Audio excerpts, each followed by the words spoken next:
বিশ্ব থ্যালাসেমিয়া দিবস উপলক্ষে বিশেষ কর্মসূচি গ্রহণ করলো মুক্তির কান্ডারি। মুক্তির কান্ডারির পক্ষ থেকে ধারাবাহিক কর্মসূচি গ্রহণ করা হয়। ১ মে থেকে ৮ মে পর্যন্ত চলছে ধারাবাহিক রক্তদান কর্মসূচি, যেখানে রক্তদান করছেন অনেকেই।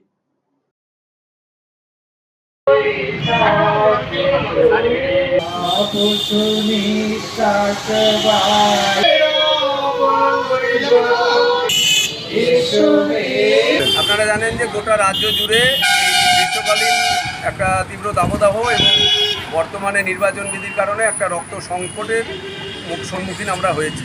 সেই মুহূর্তে আগামী ৮ মে বিশ্ব থ্যালাসেমিয়া দিবস, এবং থ্যালাসেমিয়া দিবসে বিভিন্ন থ্যালাসেমিয়া আক্রান্ত যে সমস্ত মানুষ থাকেন, ছোটো শিশু থেকে বয়স্ক অনেকেই থাকেন, যাদের রক্ত পেয়েই যারা বেঁচে থাকে, সেই রক্তের অভাব পূর্ণ করার উদ্দেশ্যে আমরা রায়গঞ্জ মুক্তির কান্ডারির পক্ষ থেকে প্রত্যেকের কাছে আবেদন রেখেছি ১ তারিখ থেকে ৮ তারিখ অবধি ৮টি স্বেচ্ছায় রক্তদান শিবির সংগঠিত করার একটা লক্ষ্য।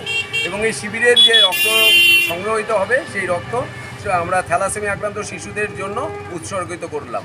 এবং আমরা Raiganj government medical college and হাসপাতাল ব্লাড সেন্টারকে রক্তপূর্ণ রাখার চেষ্টায় প্রত্যেকটি স্বেচ্ছাসেবী সংগঠনের বন্ধুদের এবং বিভিন্ন রক্তবন্ধুদের এবং সুপ্রবৃত্তি সম্পন্ন সুনাগরিকদের কাছে আবেদন রেখেছি যে আপনারা নিয়মিত রক্তদান শিবির সংগঠিত করুন, এবং রক্তদান শিবির সংগঠিত করার মধ্যে দিয়েই একমাত্র ব্লাড সেন্টার রক্তপূর্ণ রাখা সম্ভব।